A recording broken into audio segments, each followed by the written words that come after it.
The number one quarterback in the country is now transferring high schools. And the Sooners commit quarterback is also transferring high schools. We talked about it a little bit on our live. Kevin Sperry will be moving from Rock Hill, Texas, Prosper, Texas area up to Midwest City, Carl Albert. And then Dylan Raiola will be moving from Arizona to Buford, Georgia to play quarterback as he is a Georgia commit. We've got to dive into that because that is going to be a significant push in the recruiting trail for both of these programs. So let's dive right into that. I am your host, Jay. Thank you for pulling up to Unfair Sports. I have one of my favorite college football analysts to bring on here. We have Ty Hayes with Around the Table Sports. Ty, tell the people where they can find you. And you can find me at Around the Table Sports, just doing constant college football content. Jay, as always so much fun to come on here, talk college football with you. I'm really looking forward to these topics in particular because I think these are headlines that are going to fly under the radar, but it's just like you throwing a small stone into the water. You don't think anything of it until you turn around and see the ripple effects. And they go. Exactly. And so it was reported over the weekend that Kevin Sperry is switching schools. He's from Prosper, Texas area, as I mentioned, Rock Hill High School, and he is coming up to Midwest City, Carl Albert. And Carl Albert is a 5A powerhouse here in Oklahoma. I mean, they've won numerous state championships on the gridiron.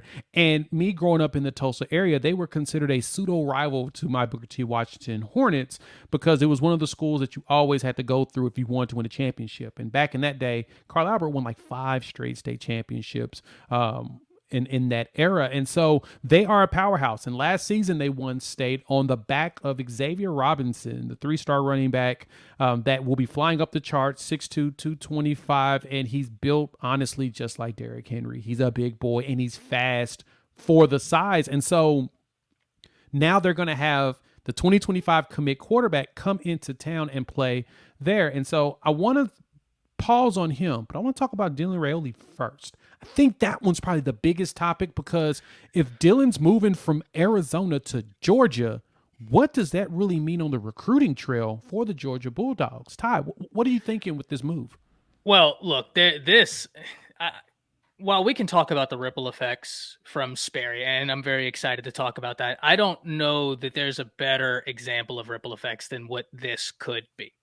Dylan Raiola, number one quarterback of the nation, coming out of the Elite 11, where per all reports, he and Julian Sayin put on an absolute clinic. Pretty much every day you were hearing, is it Sayin? Is it Raiola? Other guys really impressed, but the theme of the event was really Dylan Raiola, Julian Sayin are exactly as advertised.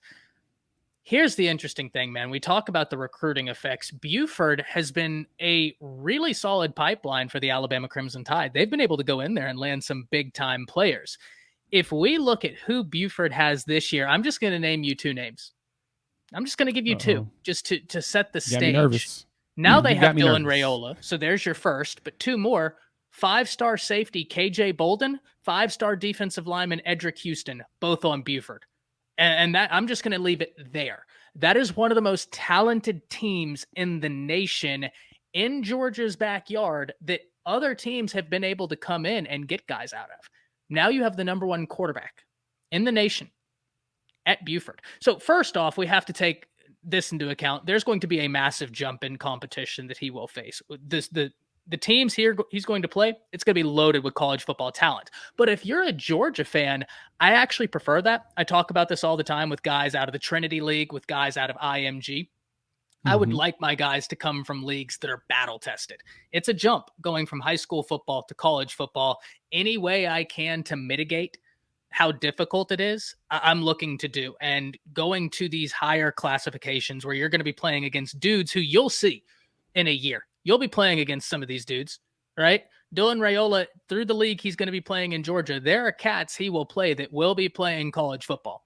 I like that. I just think it's the competition, but 2, what he can do for Georgia, trying to keep some of that in-state talent home. We know how talented Georgia is. We know how well the Dogs recruit, but they've had some other teams come into their state and be able to lift talent out of it. The interesting thing is it hasn't affected Georgia's ability to win or get a top 3 recruiting class in the least, which testament to Kirby Smart and the Dogs and their ability to recruit, to develop, and be a machine. If they lock down Buford, Boy, howdy. It is going to be something to watch. This is a move I don't think people are talking enough about. I think it's good for Raiola. He'll be facing tougher competition, which is good for him, especially before going into the SEC. And Georgia now has their number one recruiter, a guy that moves the needle, talking every single day to five-star guys in their state. Jay, before I pass it back to you, there was a five-star safety last year in the state of Georgia, Caleb Downs, who left the state of Georgia. Now, you don't think that Georgia's going to full court press KJ Bolden? They don't want to go back-to-back losing a five-star safety. And now you get Dylan Raiola in his ear every year? Oh, yeah. Yeah, this is serious for Georgia. If you're a Georgia fan, you got to love this. Yeah, and that is the strategy you want to have, is you want your recruits to be recruiters for you as well. Because, contrary to popular belief, kids like to play with other good kids. Like, they want to play with other good players. They want to play on teams with friends. They want to play kids dream of playing at different levels with friends that they've grown up with, or they've competed with, or they've been battle tested with.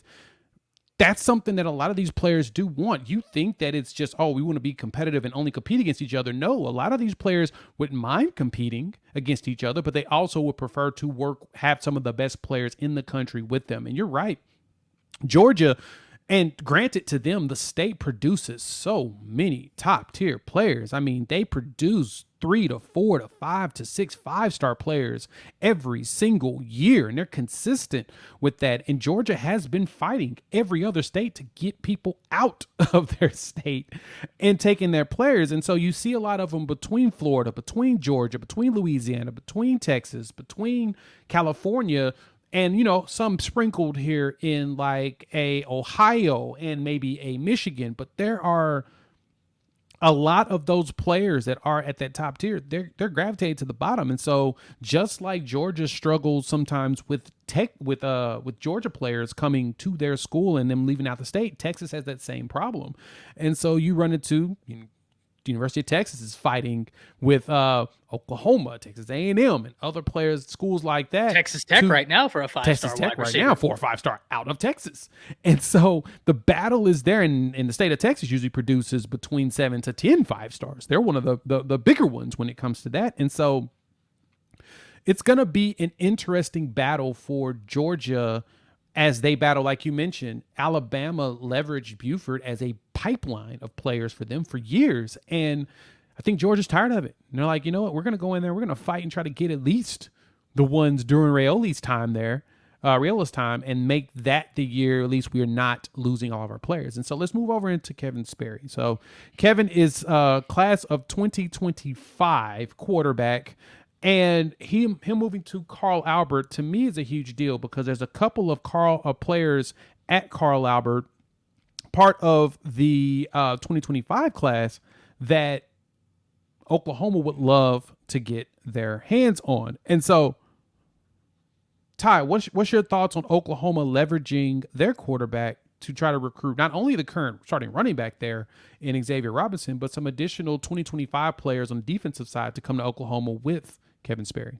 I love it. Look, as much as I think Oklahoma is obviously in a fantastic spot for Robertson, there is the flip side of this, in that he has gone up until his junior year with largely being an unknown prospect. That's changing rapidly, right? Like, you look, big schools are starting to take notice. And the more big schools take notice, the more he realizes opportunities elsewhere, which doesn't mean that Oklahoma's chances diminishes. It's just to point out that the longer this goes, he might realize, like, oh, well, if Oklahoma picks up a commitment here or there, I have an option at Iowa State, somewhere he just took a visit to. I might have an option here.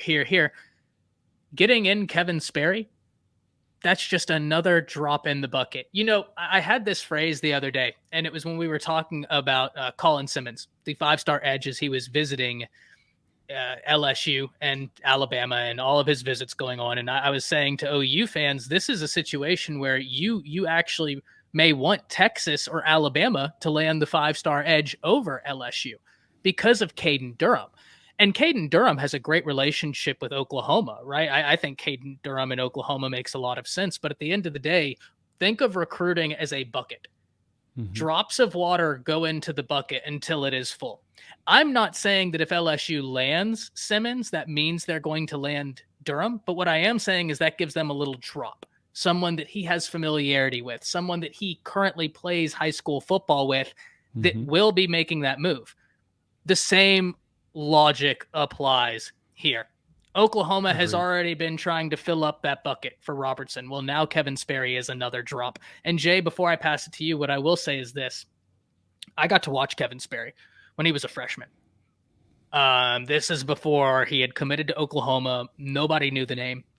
But we were at a 7-on-7 put on by Rivals right here in Dallas. And throughout the whole event, I was there with Sharp Sports, massive YouTube channel here on the platform. And Marcus and I were standing there and we're watching Kevin Sperry. And we actually call over Brandon Drum. And we're like, who's that? Because this dude is dropping dimes everywhere. Drum just smiles and he looks at us. He goes, yeah. He said, the kid's a freshman. He said, know the name. And the whole time, Drum, Marcus, and I stood there and we were just talking. I mean, he was good as a freshman and people gravitated towards him. I got to talk to him after. Really grounded kid, the type of kid other kids want to be around, right? That's what I noticed. I look, this is a great thing for Oklahoma. He's close. You can keep recruiting him. You can keep him close to the coaching staff. I don't think there's any way to argue with either of these moves if you're an OU fan or a Georgia fan. Man, spot on. So now that you hear from Ty and his thoughts around Kevin Sperry as well as Dylan Raiola, hop in the comments. Let your boy know. What's your thoughts on Dylan as well as Kevin transferring high schools, and how do you really think that's going to impact the recruiting trail for both Georgia and Oklahoma going down the line? I think it's a positive move on all ends, and I think it's definitely a vessel that can be leveraged to bring in some of the top players in the country. If you've made it this far, hit that like button. If you're new to the channel, subscribe, as well as hit the bell notification. That way you receive notifications whenever we drop all of this content. Make sure you go check out Ty over Around the Table Sports. He does a live stream on Mondays and Fridays where I'm typically joining him on there, and he does Through the Haze. Is that still going to be on Thursday? Through the Haze, Thursday mornings. You can catch me on the Bama Standard Tuesday nights and the SEC Connect Wednesday evenings. So yeah, we got a lot. We're doing a lot together. And as we prepare for the season, just keep your eyes open. You're going to see a substantial amount of content coming from us. So YouTube says to watch one of the videos below. I highly recommend it because I curated for you purposely. And we'll talk soon. Peace.